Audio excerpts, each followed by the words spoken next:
Hey guys what's up, क्या हालचाल। आशा करता हूँ सब लोग खुश होंगे, अच्छे होंगे, सबकी तैयारी अच्छे से चल रही होगी।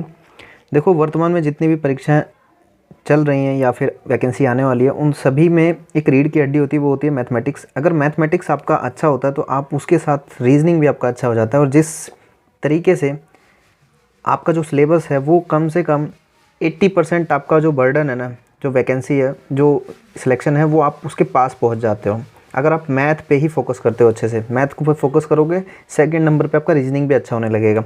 परंतु जो यूट्यूब पे जो बड़े बड़े टीचर्स हैं या यूट्यूब पे जो पढ़ाने का तरीका है, वो उन लोगों को ही समझ में आता है जो थोड़ा सा मैथ पहले से जानते हैं या मैथ से जिनका फियर ख़त्म हो गया। पर ऐसी संख्या बहुत कम है। मैक्सिमम संख्या उन बच्चों की है जिनका मैथ बैकग्राउंड नहीं है, जिनको यही नहीं पता कि मैथ में क्या पढ़ना है। उनको केवल कुछ किताबों के नाम पता है, जैसे RS अग्रवाल, जैसे किरण पब्लिकेशन, जैसे राकेश यादव। अब ये जब किताब वो लोग लेके आते हैं तो इसमें जब वो चीज़ देखते हैं तो उनको कुछ समझ नहीं आता, ऐसा लगता है कि ये इतना सारा कैसे होगा। और जो टीचर हैं वो भी एक ऐसे लेवल का मैथ बताना शुरू करते हैं जैसे कि अलजेब्रा, ट्रिग्रो, मेंसुरेशन, लीनियर इक्वेशन, वहाँ पे भी उनको समझ नहीं आता। हालांकि वो सब सही पढ़ाते हैं, परंतु गलती हमारे अंदर है। हम सिलेबस से फेवरेबल नहीं है, सिलेबस को जान नहीं रहे हैं, हमें क्या पढ़ना है, कैसे पढ़ना है, एक स्ट्रैटेजी नहीं है, एक सारणी नहीं बना रखी हमने। तो मैं आज आपका मैथ का डर दूर करने आया हूँ। ये मैथ आपको RPF, railway, ALP, SSC CGL तक का भी आपको मेहनत करोगे तो SSC CGL में भी आपका होगा। SSC CGL में प्रैक्टिस ज़्यादा चाहिए। और आपका FCI और पटना सिविल कोर्ट में जो भर्ती आई है वो, दिल्ली पुलिस MTS सिविलियन में जो भर्ती आने वाली है, वो सब में आपको यहीं से शुरू करना है। तो सबसे पहले मैं बताऊं कि मैथ में होता क्या है। आप उन बड़े टीचरों के चक्कर छोड़ो, खुद से मेहनत करो, खुद से सोचो समझो कि क्या होता है। देखो, सबसे पहले अपने दिमाग से सब कुछ निकालो कि इतना सब कुछ होता है। कुछ नहीं होता। मैं पूरा सिलेबस यहाँ पे बताऊँगा, आपको नोट करना है, ठीक है। आपके पास 80% आप नौकरी के अपने पास पहुँच जाओगे अगर इस मैथ और रीजनिंग को अच्छे से कर लेते हो। और शुरुआत मैथ से ही होती है। मैथ में जैसे जैसे करते जाओगे वैसे वैसे आप रीजनिंग के भी करीब पहुँचोगे। तो चलिए मैं आपको बताता हूँ करना क्या क्या होता है। देखो, मैथ में 3 चीज़ें होती है, 3 भागों में मैंने डिवाइड कर रखा है। ये मेरा तरीका है, बाकी और लोग क्या करते हैं नहीं, लेकिन मैं अपने तरीके से बता रहा हूँ, आपको अच्छे से समझ में आएगा। मैथ में तीन भागों में बांटा है। पहला होता है मैथ का नंबर सिस्टम। आप इसको लिखिए, ठीक है। नंबर SYS, नंबर सिस्टम, ये होता है पहला भाग। दूसरा भाग होता है अर्थमेटिक, ठीक है। दूसरा भाग होता है अर्थमेटिक, ठीक है। और तीसरा भाग क्या होता है? तीसरा भाग होता है आपका एडवांस, जिसको कि लेके बहुत ज़्यादा डर होता है, ठीक है। इन 3 चीज़ों के ही अंतर पूरा का पूरा मैथ आता है। अब इन 3 टॉपिक के अंदर सब टॉपिक कितने होते हैं आप वो देखिए, ठीक है। इसके अंदर सबसे पहले क्या आता है? इसके पहले सबसे पहले आता है डिवीज़र और फैक्टर। डिवीज़र्स और फैक्टर, यानी कि गुणनखंड, नंबरों से आपकी जान पहचान, संख्या क्या होती है, ठीक है। ये होता है, मतलब एक तरीके से आपको मल्टीप्लिकेशन, गुणा, गुणज, गुणनखंड, ये सब आना चाहिए, वो इसके अंदर होता है। संख्याओं का ज्ञान, वो सब इसी के अंदर होता है। दूसरा चैप्टर होता है, दूसरा सब टॉपिक होता है बाइनरी सिस्टम। बाइनरी सिस्टम, आपने ये शायद कभी सुना ही नहीं होगा कि बाइनरी सिस्टम होता क्या है, ठीक है। लेकिन मैं आपको बताऊंगा, मैं आपको पढ़ाऊंगा क्या होता है। यही सब प्रश्न जब नंबर सिस्टम के जो आते हैं ना, अजीबोगरीब, करनी लगा के दे दिया, बहुत सारा लंबा सा एक इक्वेशन बना दिया, तो आप डर जाते हो। वो सब कुछ यही होता है, ठीक है। उसके बाद तीसरे नंबर पे आता है unit digit system. Unit digit, आप ये सब नोट करके रखो ताकि आपका बर्डन कम हो जाए कि मुझे पढ़ना इतना ही मैथ है, पूरा रामायण नहीं पढ़ना। मैथ में मुझे रामानुजम नहीं बनना है, केवल एग्ज़ाम निकालना है। तो आप ये नोट कीजिए, और कैसे करना है इसको कंप्लीट मैं वो भी बताऊंगा, किताब भी बताऊंगा, ठीक है। यूनिट डिजिट के बाद 4th नंबर पे आपका आता है LCM, देन HCF, ठीक है। उसके बाद आता है आपका 5वें नंबर पे स्क्वायर रूट, ओके। फिर आपका आता है नंबर ऑफ़ ज़ीरो। फिर आपका आता है रिमाइंडर थ्योरम, 7 नंबर पे रिमाइंडर थ्योरम। फिर आपका आता है फ्रैक्शन, 8 नंबर पे आपका फ्रैक्शन। फिर आता है आपका 9 नंबर पे सिंप्लीफिकेशन। फिर आपका आता है 10 नंबर पे डिविजिबिलिटी। और फिर आपका 11वें नंबर पे आता है सर्ड्स एंड इंडिसेस। बस नंबर सिस्टम में आपको ये 11 चीज़ें ही पढ़नी है बस। अब अगर आप किसी बुक को खोलोगे ना, उसमें बहुत सारे चीज़ें लिखी होंगी, आप उस पर मत जाओ, आप इनको सीखो, देन आपका काम हो जाएगा। आप ये मत सोचो कि ये घटा के बता रहे हैं, बढ़ा के बता रहे हैं, केवल इतनी चीज़ों को ही दिमाग में रखो कि मुझे इन पे ही कमांड बनानी है नंबर सिस्टम के अंदर, बस। ठीक है, अब अगला आ जाओ अर्थमेटिक में। अर्थमेटिक में आता है ratio and proportion. Ratio and proportion. Second number पे आता है आपका एवरेज। थर्ड नंबर पे आता है टाइम एंड वर्क। उसके बाद आपका आता है टाइम एंड डिस्टेंस। फिर आपका आता है परसेंटेज। फिर आपका आता है प्रॉफिट लॉस। देन अगला आता है सिंपल इंटरेस्ट यानी कि SI। उसके बाद इसी में आता है कंपाउंड इंटरेस्ट यानी कि चक्रवर्ती ब्याज। फिर आता है आपका बट्टा यानी कि डिस्काउंट। फिर आपका आता है साझेदारी यानी पार्टनरशिप एंड देन लास्ट में आता है आपका एलिगेशन। केवल इतना ही आपको अर्थमेटिक पढ़ना है, बस इतना ही आपको अर्थमेटिक पढ़ना है, इतना ही आपको नंबर सिस्टम पढ़ना है। अब एडवांस देख लो, एडवांस का जो बहुत ज़्यादा टेंशन बना के रखते हैं।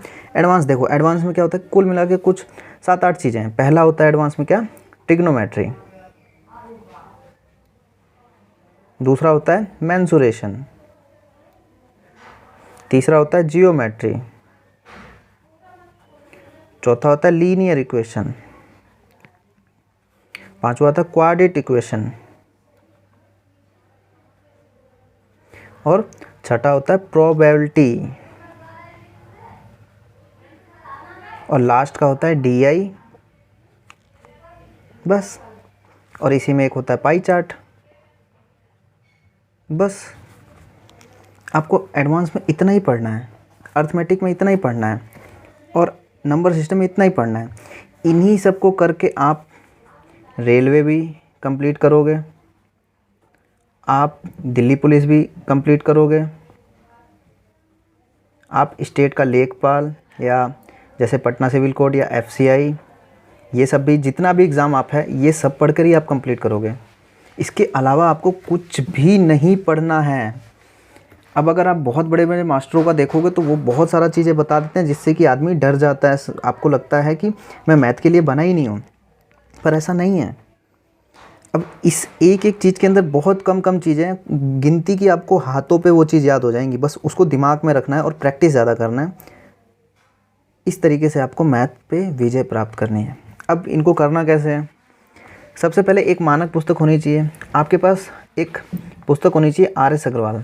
नहीं है कोई बात नहीं, आपके पास कोई बुक नहीं है, नहीं है, आप जिस भी टीचर को आप पसंद करते हो, जिसका भी आपको समझ में आता है, उसका एक बार अच्छे से देख लो, क्योंकि उन्होंने जो पढ़ाया है वो यही चैप्टर होंगे। शायद वो किसी दूसरी तरीके से वो बता रहे हो, या उनके चैप्टर का नाम अलग हो, ठीक है, या उन्होंने कुछ अलग उसको नाम दे रखा है, होगा यही। आप किसी भी टीचर को अगर पढ़ रहे हो यूट्यूब से, तो उनको एक बार अच्छे से मन लगा के पढ़ लो, भटको मत। आप ये मत देखो कि ये वाले सर तो ऐसे पढ़ाते हैं, ये वाले सर तो शॉर्ट ट्रिक से पढ़ाते हैं, ये वाले सर तो डिजिटल सम से पढ़ा देते हैं, ये वाले सर तो कोई फार्मूला ही नहीं लगाते हैं, इनका तो ऐसे हो जाता है। ऐसे मत देखो, किसी एक टीचर को पकड़ो और पढ़ो। और इन सभी चीज़ों को मैं भी अपने चैनल पे मैं सोच रहा हूँ कि मैं बताऊँ कि देखो कितना आसान है। कुल मिला के हर चैप्टर के हर टॉपिक को बस आप अपनी उंगलियों पर रखो कि ये होता है, ये होता है, बस। उसके बाद प्रैक्टिस करो, क्वेश्चन ज़्यादा से ज़्यादा बनाओ, प्रीवियस ईयर के क्वेश्चन को बनाओ, ना कि आप किसी टीचर के पीछे भागो। जितना टीचर के पीछे भागोगे, टीचर अपनी ज्ञानता दिखाते हैं यूट्यूब पे, आप भी वही ज्ञानता में फंस जाते हो। देखो, एग्ज़ाम निकालने के लिए ज्ञानी होना ज़रूरी नहीं है, आपको वही करना है जो एग्ज़ामिनर पूछ रहा है, बस। आप ये सोचो कि आप बहुत ज़्यादा ज्ञानी हो, आपको मैथमेटिक्स इतना आता है कि आप कोई भी कैलकुलेशन फट से कर लेते हो, लेकिन आप केवल कैलकुलेशन आपकी तेज़ कर लोगे या एग्ज़ाम में मैथ तेज़ कर लोगे, आपका सिलेक्शन हो जाएगा? नहीं, आपको थोड़ा सब आना चाहिए। और टीचर क्या करता है, टीचर का वही सब्जेक्ट है, सालों से उसको वही पढ़ाना, इसलिए उसमें वो ज्ञाता बनता है, ताकि वो अपनी ज्ञानता दिखाकर लोगों को, बच्चों को अट्रैक्ट करे कि मेरे पास ये तरीका है सॉल्व करने का, मेरे पास ये तरीका है सॉल्व करने का, आप मेरे से पढ़िए, मैं आपको 50 में से 50 दिला दूंगा। और इन सभी चक्करों में जो नए बच्चे होते हैं वो फंसते हैं।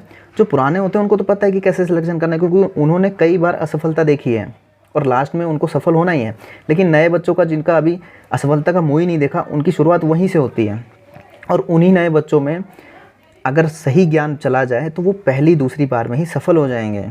ठीक है, तो यही चैप्टर है। अब इसको करना कैसे है, अगर आप लोग कहोगे तो मैं एक एक चैप्टर को आपको बहुत कम टाइम में आपको अपने ही चैनल पे मैं आपको बता भी दूंगा, आपको करा भी दूंगा। साथ में आपको प्रैक्टिस के लिए एक बुक लेनी होगी। अगर आप रेलवे की तैयारी कर रहे हो तो रेलवे की आप यूथ पब्लिकेशन की बुक ले लो, उसके प्रीवियस ईयर क्वेश्चन सॉल्व करो। आप एसएससी की तैयारी करते हो तो किरण पब्लिकेशन की लो। आप अन्य किसी भी जॉब की तैयारी करते हो जो बड़े लेवल में आती है, हर साल आती है, तो उसका प्रीवियस ईयर आपको मार्केट में मिलेगा, उस किताब से आपको सॉल्व करना है। लेकिन उससे पहले सीखना है। ठीक है, सीखना है, चाहे यूट्यूब के किसी टीचर से सीखो, चाहे मैं इसको धीरे धीरे कंप्लीट कराऊंगा उससे सीखो। समझे? तो मैथ का कोई झोल नहीं है, कोई ऐसा टीचर नहीं है जो चुटकी बजाएगा और आपको सिखा देगा, कोई ऐसी टेक्निक नहीं है, कोई ऐसा डिजिटल सम या कोई ऐसी जादू नहीं है कि आप टीचरों को ढूंढते रहोगे। कुछ ही तरीके होते हैं, कोई किसी तरीके से करता है, कोई किसी तरीके से करता है, कोई किसी तरीके से करता है, कुछ ही तरीके होते हैं। और उन्हीं कुछ ही तरीक़ों में हर अलग अलग टीचर, अलग अलग बच्चा ज्ञाता बन जाता है, ज्ञानी बन जाता है और एग्ज़ाम निकाल के निकल जाता है। ठीक है, आपको ज़्यादा टेंशन नहीं लेना है, केवल इस चीज़ को नोट करो, दिमाग में रखो कि मुझे इतना ही पढ़ना है। और ये सोचो कि मैथ में मुझे बहुत ज़्यादा अच्छे से कंप्लीट करके, ताकि मैथ के साथ मेरा रीजनिंग भी हो जाए और देन फिर मैं जीएस में हाथ लगाऊँ। ओके, तो आज की वीडियो में इतना ही। और देखिए, किसी भी चीज़ को अपने दिमाग में अगर आप बार बार सोचेंगे ना तो टेंशन तो आएगा ही। अगर सोचेंगे दिमाग में बार बार तो टेंशन आएगा, क्योंकि जब एक चीज़ सोचोगे उस एक चीज़ से कई सारी शाखा निकलेगी। आपने यहाँ सोचा, अब यहाँ सोचते सोचते आपके पास 3 रास्ते हैं, अब ये नहीं सोच पा रहे हो कि मैं किधर जाऊँ। बहुत हिम्मत करके आपने ये वाला रास्ता चुना, अब इस रास्ते से यहाँ पे आने के बाद फिर 4 रास्ते मिल जाएंगे आपको। अब यहाँ आने के बाद फिर सोचोगे कहाँ जाऊँ, फिर बहुत ज़्यादा सोचोगे तो चलो यहाँ आ गए, फिर यहाँ आने के बाद फिर आपको 5 रास्ते मिल जाएंगे। अब सोचो कि आपको जाना सीधा है, लेकिन आप कितना सोच सोच के जा रहे हो और अपना मेंटल एबिलिटी कम करे जा रहे हो सकता है यहाँ पे आप सीधा ना जाओ, यहाँ पे अपने यही बदल दिया। क्यों? क्योंकि आप ये सोचोगे कि पिछली बार मैं सीधा आया तो मेरे को कुछ नहीं मिला, मैं रास्ता चेंज करूँ। पर असल ज़िंदगी में होता क्या है कि आप सोचो मत, आप यहाँ से शुरू करो और चलते जाओ चलते जाओ चलते जाओ। एक दिन आएगा जब आपकी मेहनत आपको दिखेगी। समझे? तो ज़्यादा सोचिए मत, ज़्यादा टेंशन मत लीजिए। बहुत सारी वैकेंसी आ रही है, बहुत सारे फॉर्म आने भी वाले हैं, जैसे दिल्ली पुलिस एमटीएस आने वाला है, एफसीआई का चल ही रहा है, एग्ज़ाम उसका जल्दी होगा, एसएससी सीजीएल देखिए पोस्ट भी बढ़ गई है, बहुत सारी वैकेंसी है। बस आप मन लगा के, दिल लगा के मेहनत करो। और किताब अगर आपको खुद से करना है तो आप आर.एस. अग्रवाल की एक किताब आती है मैथमेटिक्स की, उसको ख़रीदो, उससे आप थ्योरी करो। थ्योरी करने के बाद आप एक बार अच्छे से इसको करो, और अगर आप जल्दी से कर पा रहे हो तो 2 बार करो इसको, 2 बार 3 बार, जितनी बार कर सकते हो उतनी बार इसी किताब को करो। और देन फिर जिस नौकरी में आप जाना चाहते हो, जिसका भी आपने टारगेट बनाया हुआ है, उसका क्वेश्चन बैंक ला के करो। ठीक है, उसी एक क्वेश्चन बैंक से आपके सारे एग्ज़ाम में क्वेश्चन लड़ेंगे। ऐसा नहीं है कि 36 एग्ज़ाम के क्वेश्चन बैंक लिया है, उसी एक एग्ज़ाम। मान लो आप रेलवे की तैयारी करो लेकिन आपको और भी देना है, तो आप रेलवे के ही क्वेश्चन बनाओ। बाकी के एग्ज़ाम में जो क्वेश्चन है वो आपको रेलवे वाले ही क्वेश्चन लड़ेंगे। आप एसएससी की तैयारी करो तो एसएससी का ही क्वेश्चन बैंक बनाओ, उसी एसएससी के क्वेश्चन आपको रेलवे में दिखेंगे, यूपी पुलिस में दिखेंगे, बिहार पुलिस में दिखेंगे। ठीक है, तो आशा करता हूँ आपको समझ में आया होगा। और मैथ की शुरुआत कैसे करते हैं? मैथ की शुरुआत यही है, इसी तरीके से करते हैं। पहले नंबर का कुछ ज्ञान लीजिए कि नंबर क्या होते हैं, यूनिट डिजिट, नंबर कोई कैलकुलेशन, यही सब सीखिए। उसके बाद अर्थमेटिक में आइए, फिर एडवांस में आइए। और मैं भी आपको एक एक लेक्चर, एक एक चैप्टर का, एक एक टॉपिक का बहुत आसानी से दूंगा, बहुत बढ़िया तरीके से दूंगा। आपका रिस्पांस क्या आता है कमेंट में आप बताइएगा, फिर मैं आपको बताऊंगा। ओके, तो आज की वीडियो में इतना ही। जय हिंद।